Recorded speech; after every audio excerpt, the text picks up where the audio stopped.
Hello and welcome to the August edition of the East Kilbride Review podcast. Daniel Bowers here with David Craig once again. Thank you very much for joining us, and we're here thanks to the East Kilbride Sports Club. Once again, thank you to them for giving us the space. And for away fans, in case you didn't know, if you're coming to watch a game here at K Park, the bar in the club is open both before and after matches for you to have a pint and discuss the game of the day. David, a really busy month for East Kilbride once again. 6 matches, only 2 defeats. Let's have a look at them now, starting away to Vale of Leith in the Lowland League. A 3-0 win for East Kilbride and a really good one as well. Well, this is something we touched on last month. I mean, these places like Vale of Leith and Dalbeattie Start, when we went to the end of July, they're not easy places to go to. So it's all about coming home with 3 points, and it was a good day of football.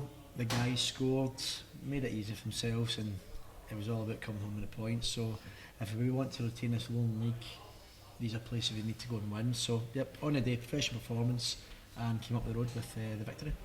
Following Tuesday, a Challenge Cup match away to St Mirren Colts. It was a 1-0 win for St Mirren Colts after that fantastic 0-0 draw and penalty win here against the senior team. But it was always going to be a tough ask at St Mirren Park, wasn't it? Yeah, well, at this point the games are starting to rack up, and I have to say, that night the rain was unbelievable. I've never seen rain like it, to be honest. So the people of Paisley had a really bad night weather-wise. But joking aside about obviously beating the senior team, losing to the Colts, it was just one of the nights where we just didn't look like scoring. The goal itself was an unbelievable strike, and I found out after the game that the lad who scored it actually played for St Mirren against Hibs the week before. So Cammy Bredner. So there was quality in that Colts team, and to be fair, a goal of that when I game of football you can't really complain, but we ruined our missed chances. We actually missed a penalty at one point. It's hit the post, keeper saved it onto the post, it's going to hit in the back and spun on the line. Maybe the rain helped him a wee bit and it didn't go in, but it's just one of the things. Just one of those nights. Yeah, we could have played to Christmas without scoring. Back to league action on the Saturday here at K Park, that first Lowland League match at home this season, but it was a 3-1 defeat to Caledonia Braves and the return of Ross McNeil, the Braves captain. Yeah, I mean this is something we touched on in last month's podcast. Roscoe, when he played for us, especially under Billy Stark, was a bit of a big game player, and if he fancies it, he's a really good striker. He's a quality player. Yeah, he really is. So when you seen him walking out the captain's armband against his old club, you know, he might be in the mood here today, and to be fair, he played very well. Won the penalty, scored the penalty, and that got Caledonian Braves up and running. And to be fair, we maybe weren't firing all cylinders, and it might have been a reflection on the amount of games we've played in such a short space of time, but they were clinical, and not many teams will score 3 goals at K Park this year. Yeah, definitely. The following weekend, you spoke about the driving rain in Paisley for the St Mirren game. It was really swirling wind and rain away to East House's Lily in the first match of this season's qualifying cup, a classic old school cup tie, but a 6-2 win for East Kilbride in the end. Yeah, it was a real throwback. I mean, East Kilbride scored after about 50 seconds, and we thought, alright, here we go. This will be an easy day at the office, but it was anything but. The goal that East House Lily scored was absolutely sensational. This guy's took this thing in the volley, and if we accepted away goals in the goal of the month from the other teams apart from East Kilbride, it would probably win goal of the season, to be fair.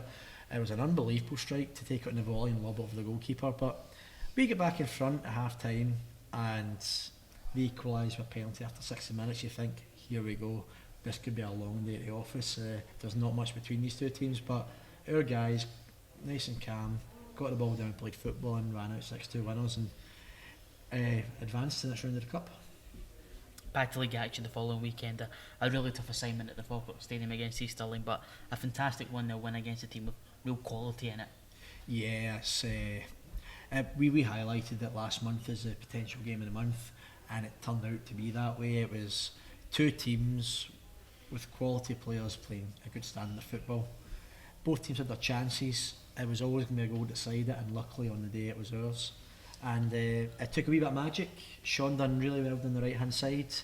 Lovely movement from Rory inside the box, and he came off his man's shoulder into space and just rolled it at the bottom corner. And yeah, we came home with all 3 points. And he's a player that's really showed his quality early on in his East Kilbride spell, no doubt about it. Midweek game back at K Park, that first Lowland League game of the season here at K Park, home to Civil Service Strollers. So it made a very good start to the season, but it was a 1-0 defeat for Kilby. Yeah, I mean, this is another team that they will take points, and you know what? They might even compete at the top end in terms of pushing towards the title season. Obviously, our strollers. As far as I'm aware, I think Kelty Hearts the only team that's beaten them so far, and they're third in merit. So yeah, I was joking. They got their game plan absolutely spot on. Like I was joking with one of the committee members that at one point in the first half, you could see along their back line they had a back five with a sitting midfielder, and they were determined not to concede. So yeah, they fought really hard, and it was one of those nights where we had some chances, and you thought there could be a sucker punch coming, and unfortunately for us, they managed to get a goal in the 89th minute to go home with 3 points. But fair play to Civil, they got their tactics absolutely spot on and left K Park with 3 points. Final game of the weekend, final game of the month I should say, just on the previous weekend there, again at K Park, and a really good 5-0 win, a confidence boosting 5-0 win for Kilby against Edinburgh University. Yeah, well, similar to what we discussed there about Civil Service Strollers, in the past these games have always been tough for East Kilbride, so it was good to see the guys go up a couple of gears and start scoring goals again. So but as we touched on with the Betfred Cup, we've played so many games in such a short space of time. I believe we've played 12 games from mid-July to the end of August, twice a week, pretty much every week. It's a lot of football for guys carrying niggling injuries and stuff, having to rotate the team around to keep everyone going. It's a big ask. So on that, do you think it'll be a relief for Stuart Malcolm now that run is over and they can just get back to sort of the normal routine? Yeah, well, I mean, like I've touched on this before with committee members and fans. Like, in the history of the Lowland League, East Kilbride, I think, were the first champions to play in the Betfred Cup. Yeah, that's right. That season under Billy Stark, Yeah. Spartans won the league, and it was because of our poor start to the season. Just too many draws. Spartans got a lead, and we never quite caught them. The following season, Spartans played in the Betfred Cup. They never got going at the start of the season, and we got a lead, and they never caught us. So hopefully that's not the case this year. But to play such a large amount of games, such a short space of time, there's no room for error, and we've had a couple of slip-ups, but we're absolutely still in the mix, and an emphatic 5-0 win against Edinburgh Uni, a team who had dropped points to last season. It was a real morale boosting victory, and hopefully we can kick on in the months to come. Yeah, we'll have a look in a bit more detail at the Lowland League table after August, just before the end of the podcast. Now let's move on to the goal of the month. You had 3 to choose from in last month's podcast. You got to have a look at them. You were able to vote for them on our Twitter account, and Rory Payton won last month's competition with 59% of the vote on our EKFC Twitter account, and here's a chance to look at that now.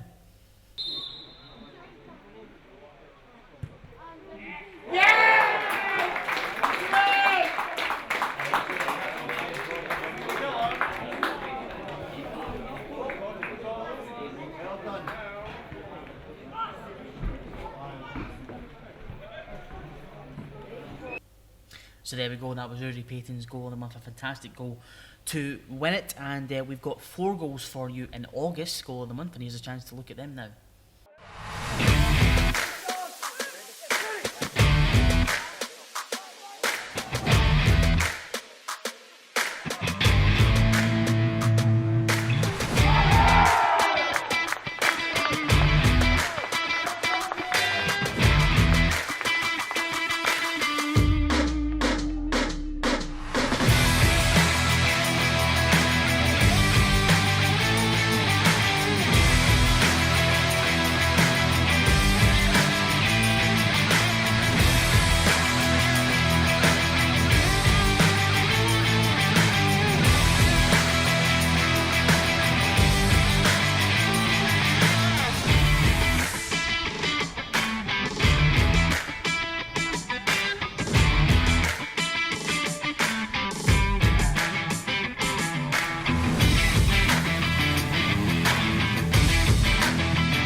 you'll be able to vote for those on our EKFC Twitter account. So let's move on now. And last month we had a preview of the first part of our fantastic interview with EKFC legend Sean Winter, and here's a chance for you to look at part 2 of that interview now. Rewind it back slightly, take it by game, that cup run itself, we were massive underdogs in pretty much every game we played. Even the first game against Forest Mechanics, maybe slight favourites at home, drew one each, then up to the Highlands, and I think bookies had us at least 3-1 that day to beat them on their home patch. Yep. And it was a tall order, and do you know what? It's still one of my favourite East Kilbride trips. Yep. Oh, it was amazing. And Oh, but it you was know, that's unbelievable. whenever the team came together. Yeah. That was the first time that when we won that game, the whole team at the bus. Do you remember the bus? Bus on the way home back? is the best bus I've ever been on. Amazing. Like everybody was absolutely buzzing. We get cargo. Everybody was wrecked. Everybody was jumping about, and it was the first that we kind of all came together as a team, wasn't it? Yeah. And we were. It was brilliant, and that we kicked on for there. Yeah. We did. Everybody gelled, Yeah. and we just kicked on for there. To put it in perspective, right, we were 2-0 up after 10 minutes. We Hastings got a double, right? They then score straight away and then batter us for 70 minutes. They had a striker who was built like a fridge, wasn't he? Honestly, this guy was a big monster. And that was the day Howie kind of stepped up massively. Like, to that point, he was this promising youngster who played quite well, and that day he manned up and he was fantastic. Yep, This boy was a bully and he was brilliant. So we score in the last minute and we're 3-1, that's us through. They got the park and score again, and the referee has on about 5 minutes, and honestly it was like, what was it like? Just long ball after long ball into the box, headed away, didn't long he? ball. Aye. It was who was it scored? Oh, the young boy, he was on loan for Clyde or something, wasn't he? Johnson? No. What's his name? What's he? Centre mid. He started against Celtic. Aye. Was it Johnson's name? No. I can't remember. He played. He was from Straven. What's his name? Good guy. I'll come back, but aye. Aye. But Fraser Johnson. Aye. That's it. Johnson. That's Fraser right. Johnson. Aye, you're right. I just know him as Fraz. Aye. Yeah. Well, I just know it was Johnson for Aye. the team Yeah, lines. what a goal it was, but Oh, aye, brilliant. what a goal it was. And that was the funny thing was with that, like the cameraman who I was doing that day for SFA spun round to us, and the committees all piling on top of each other. Aye. They come back to you guys, and you're all piling See, on. that was an outstanding moment, but the game against Steny was Well, that's the massive next as well. Obviously we played Steny Schmuir away, and that was the first Senior, yes. senior game for East Kilbride We- against a senior team. Craig Hastings told me before it, he was like, we're 6-1 today. I was like, is that all? I thought we'd have been 10-1, I know. 20-1. Because, well, they were like top 3 at the time in Yeah, League One. they were flying. They were League One doing side flying. very good. In fact, do you know who played with them that day? Aye. Stuart Marks, Gaffer. the Gaffer manager scored as well, this didn't year. Aye, he did. And Jimmy Patterson. That's right, back, aye. BJ scored a worldie. Oh, I scored the header. He couldn't hit it. Aye, well, yours was for a yard. BJ's Doesn't was- matter. I scored every round. Nah, but we actually deserved to win that game. We played, but we were the better team. Yeah. The full game. They just scraped a draw at the last kick of the ball. Malks. Jason Scotland won it. Jason Scott and Malks. And in Malks, aye. In the 94th minute or Exactly. something. That was horrible. And then I knew from then I knew I was like, we're going to beat them. Yeah. We need to beat them at home. And Jack Smith, who was unbelievable that full year, was unbelievable that day. He scored 2, and we beat them pretty. I know we went to extra time, but we were quite comfortable winners. And it was the worst weather Oh, I've ever seen. Aye. See, At Gay see that Park, day aye. we beat Steny at Gay Park. Celtic Park got abandoned because it was the weather was that bad. They're like, no, the weather's too bad. You can't. So like, we were the back page of the Sunday Mail and all that the next day. All you boys was right in the dancing and middle. dressing and all that. It was the back because it was the Brilliant. only game that was on. That was brilliant. So we announced the launch of a Crossbar Challenge competition for this season. Our media team has of course been flat out over the course of August, covering all of EKFC's games over 3 competitions, so we haven't quite been able to get to that just yet, but here is a throwback to the class of 2016 under Billy Ogilvie. Jack Smith, striker.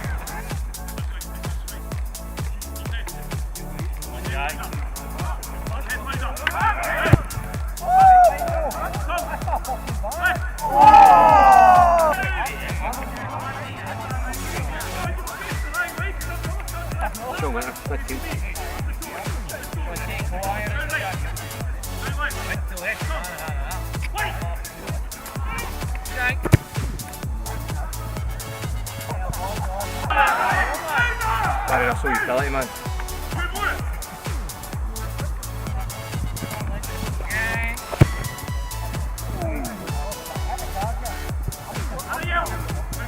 Jake Hastings, plan D.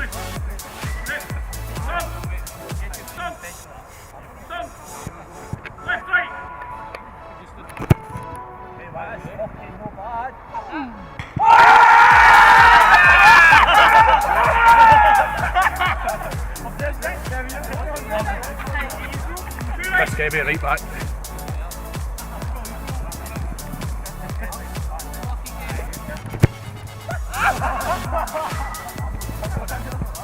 Gavin Laxton, midfielder.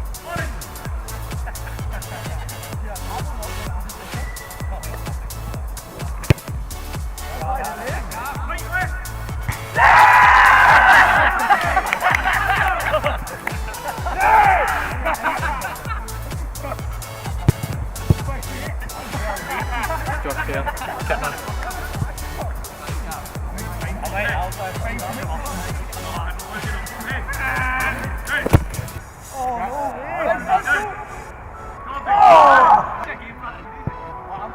Mark Templeton, midfielder.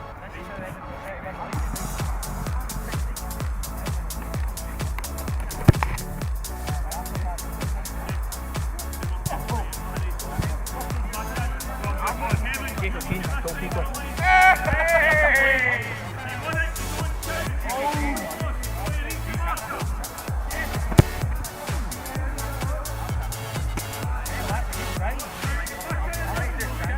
Fraser Dawson, midfielder.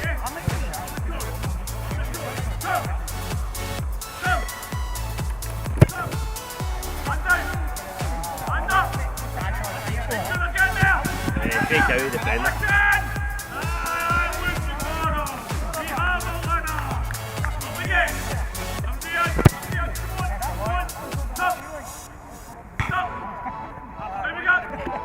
Michael Morris, defender.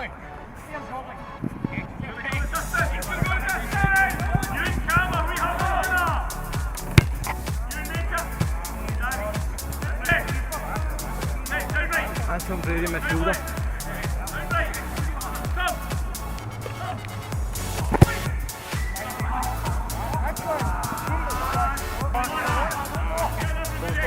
Striker.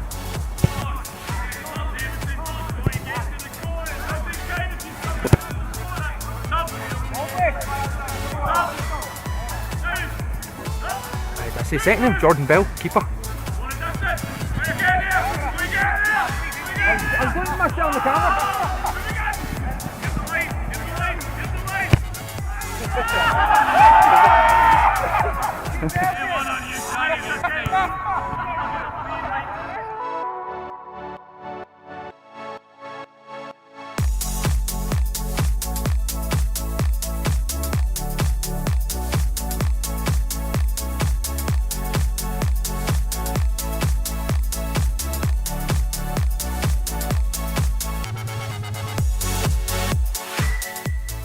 So 2 hits from Craig Hastings and Gavin Lackland put the class of 2016 at the top of the leaderboard, and that's what this year's class has got to beat, so watch out for that over the course of the season.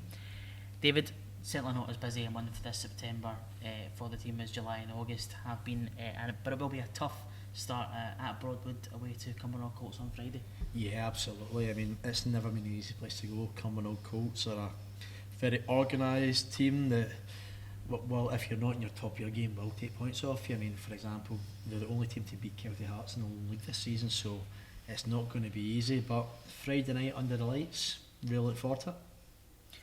And then it's cup action once again, another competition at East Kilbride, as holders, of course, have had a lot of success in over the years. The South Challenge Cup and a potentially tough banana skin still tie away to Leaf Athletic.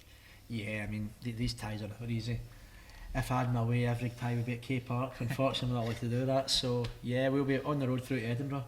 And it's not a team I know a lot about, Leaf, but just like East House Warriors, they'll be competitive and they'll look to make a real cup tie of it. So, yeah, it's another one of those games where, as long as we're in the next round, I'll be happy. 2 big home games to finish the month. First, a home to Berwick Rangers, who have just come down from League Two, so that could offer a very interesting match for Stuart Malcolm's side, couldn't it? Yeah, it's the only show in town that weekend for the Lowland League with everyone else in Scottish Cup duty, but it's a big game, and Berwick have struggled a wee bit, to be fair, but they're still readjusting to life. I mean, as we'll touch on later, now the transfer window has shut, there might be opportunities to get players in that maybe didn't missed out on deals in the actual window itself. Yeah. Obviously the transfer window is not applicable to us in the Lowland League, so they can still strengthen. I believe they've won one out of the first 4 games, so they'll be looking to kick on and really kind of have a solid season in the Lowland League. Maybe a title chance, maybe away a wee bit where the points have dropped. But again, I think this season, whoever wins the Lowland League will win it by the lowest ever tally. So there's that many teams that take points off It's each going other. to be so close this It's season, going to isn't be it? so close. So there'll be twists and turns along the way, and it's shaping up for a really fantastic season. And when we talk about it being close in the Lowland League, these are the 2 teams that I think are associated with that final game of the month. I think, we talked about maybe Easterling being the game of the month in August. I think this is the game of the month in September. A home tie against Spartans, 2 teams that have really duelled over the Lowland League title over the past few years. Yeah, it's our old rivals. And see, to be honest, if you look at all the results over the years, you'll probably find there's more draws than victories. It's one of those games, it's going to be tight. Spartans are never easy to play against. Dougie Sangs has always got them very well drilled, and they've got quality in their ranks. Guys like Jack Smith, who we know from playing for East Kilbride. Give him half a chance and he'll punish you. So it's shaping up to be a real blockbuster, and I'm thoroughly looking forward to that. So that is September, and let's take a look at how the Lowland League is shaping up at the end of a busy month. East Kilbride sitting in 6th place, and we'll have a look at that in more detail in a second, but it is Bonnie Rig Rose who lead the pack at the moment with 19 points. Kelty Hearts, as you mentioned, only the 1 defeat in their first 7 games. They've won the other 6 with 18 points. Civil Service Strollers, who of course took points here at K Park with 14 points. East Stirling in 4th place on 13. BSC with a game in hand on that top 4 on 13 points, and it's East Kilbride in 6 with 12 points. So even though they've got a game in hand, how would you assess the start of the season that the East Kilbride have made? Well, it was as I feared, to be honest. Like as we touched on, a lot of games in a short space of time. It was always going to be tough. Unfortunately, the signing of Dan O'Dea didn't quite work out. I believe he's now went back to Celtic after a short period with us in Motherwell as the under-19s manager. So it's he was brought in as a replacement with David Proctor, so obviously that's not really worked out. Yeah. But we've just brought in a new centre half, so hopefully it'll settle a wee bit more now and we can actually kick on. But it's just without going over it too much, just a lot of games in a short space of time. That was the problem. Maybe one of the bigger surprises looking at the Lowland League table, although it's still very early in the season, is Berwick Rangers, who we discussed, who will be here at K Park later on in the month, is sitting 12th place at the moment. They have only played 4 games, but they've only won 1 of those 4 games. They've lost the other 3. Is it maybe been a bit of a culture shock for Berwick Rangers coming down to this level?